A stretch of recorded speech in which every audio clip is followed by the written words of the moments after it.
Ji, welcome to the video. इस video के अंदर हम देखेंगे कि पेमेंट वाउचर हम किस तरह से एंटर कर सकते हैं और उसका क्या तरीका है पेमेंट वाउचर को एंटर करने का।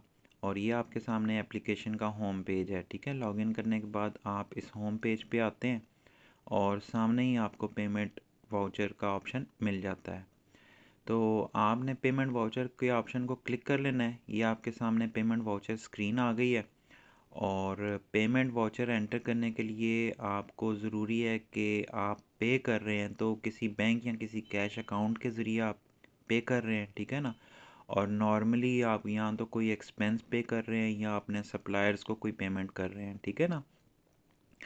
तो ये चीज़ें आपने मेक श्योर कर लेनी है कि चार्ट ऑफ अकाउंट के अंदर ये दोनों किस्म के अकाउंट जो है ना ऑलरेडी आपने डिफ़ाइन किए हुए हैं। ठीक है।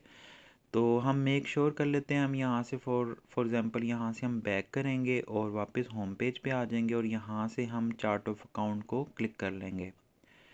चार्ट ऑफ अकाउंट पे आने के बाद हमने मेक श्योर करना है कि यहाँ पे हमने बैंक अकाउंट और अपना सप्लायर या अपना एक्सपेंस अकाउंट ऑलरेडी डिफ़ाइन किया हुआ है।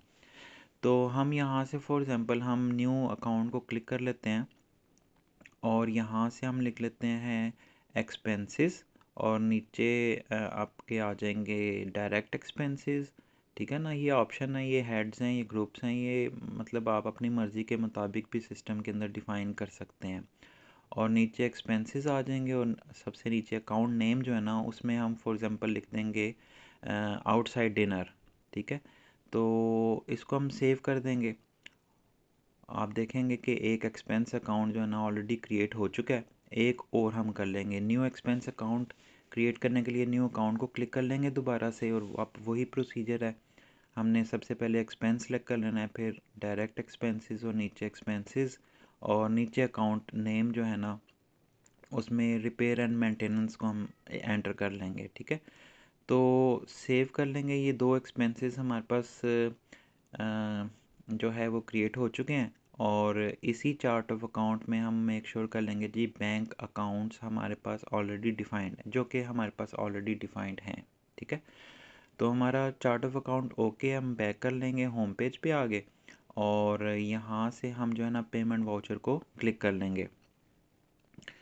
पेमेंट वाउचर के ऊपर हमारा ये पेमेंट वाउचर है और आपको पता होगा कि हम जब भी पेमेंट करते हैं तो या कैश या बैंक अकाउंट से करते हैं। ठीक है। तो उसको हमने बैंक को हमेशा क्रेडिट करना है पेमेंट के टाइम पे। ठीक है। रसीद के टाइम पे हम डेबिट करते हैं बैंक को और पेमेंट के टाइम पे हमने क्रेडिट करना है। तो सबसे पहले जो है हम यहाँ से अपना एक्सपेंस अकाउंट सेलेक्ट कर लेंगे। आपने डबल क्लिक करना है अकाउंट नेम पे और लिस्ट आ जाएगी। लिस्ट में से हमने कोई एक्सपेंस अकाउंट सेलेक्ट करना है। फॉर एग्ज़ाम्पल हम रिपेयर एंड मेंटेनेंस को ही सिलेक्ट कर लेते हैं। सिलेक्ट करने के बाद आपने टैब के ज़रिए आगे जाना है और डेबिट के कॉलम में हमने अमाउंट लिख देनी है, फॉर एग्ज़ाम्पल 6000 रुपीज़। और टैब दबा के हमने दूसरी लाइन पे आ जाना है। दूसरी लाइन पे मान लें कि हमने दो एक्सपेंसेस को एंटर करना है। तो आपने वापस फिर से आउटसाइड डिनर भी सेलेक्ट कर लेना है, वो भी हमारा एक्सपेंस है। ठीक है ना।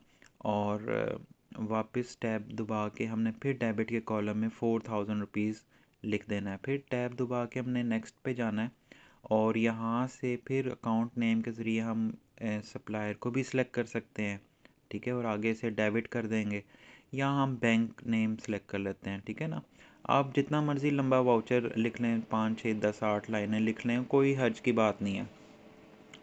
तो जैसे जैसे आप पेमेंट कर रहे हैं वैसे वैसे आप एक्सपेंसेस को सिलेक्ट करते जाएं, 2 4 6 जितने भी एक्सपेंसेस हैं उनको। और एंड पे आपने अकाउंट नेम में अपना बैंक सेलेक्ट कर लेना है या अपना कैश अकाउंट सेलेक्ट कर लेना है। आपको पता ही है UBL या MCB जो भी बैंक है, आपने उसको टाइप इन करना है, वो लिस्ट शॉर्ट हो जाएगी और आपने उसे सिलेक्ट कर लेना है। ठीक है। बहुत ही ईजी है, बहुत ही आसान वे में हम जा रहे हैं। और टैब के ज़रिए क्रेडिट की अमाउंट में आपने इसका टोटल लिख देना। टोटल इस वक्त हमारे पास 10,000 बन गया।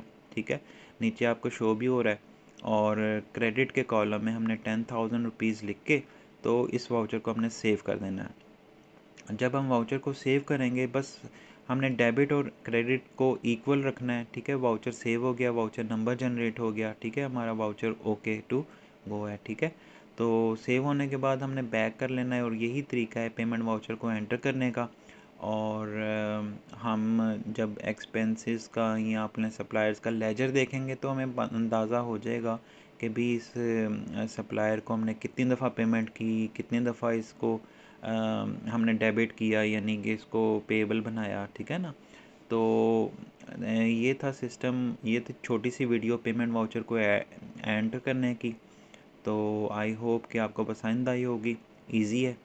और इसके अलावा जो अगर आपकी फ़र्दर रिक्वायरमेंट है अपने बिज़नेस को लेकर, या आप हमसे डिस्कस करना चाहते हैं कि आप अपने बिज़नेस के अकाउंटिंग को कैसे लेके चल सकते हैं सिस्टम के ज़रिए, ताकि आपको टाइमली रिपोर्टें मिल जाएं, ठीक है ना, तो आप हमसे रब्ता करें, हम आपको प्रॉपर गाइड कर देंगे। ये जो सिस्टम है क्लाउड बेस्ड सिस्टम है, इसको आप अपने लैपटॉप पे इंस्टॉल भी करवा के यूज़ कर सकते हैं, ठीक है। और क्लाउड बेस्ड सिस्टम को अगर आप यूज़ करेंगे तो आप एक ही टाइम पे दो बंदे बआसानी सिस्टम को यूज़ कर सकेंगे, ठीक है ना। जैसे कंपनीज़ में होता है एक जो अकाउंटेंट होता है, ठीक है ना, उसके पास लिमिटेड एक्सेस होती है, वो वाउचर्स को एडिट नहीं कर सकता इस तरह से।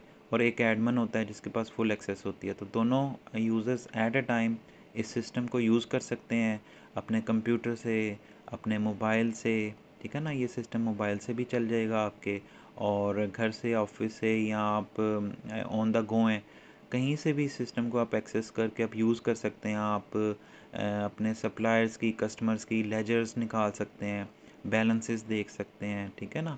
तो thank you very much for watching this video.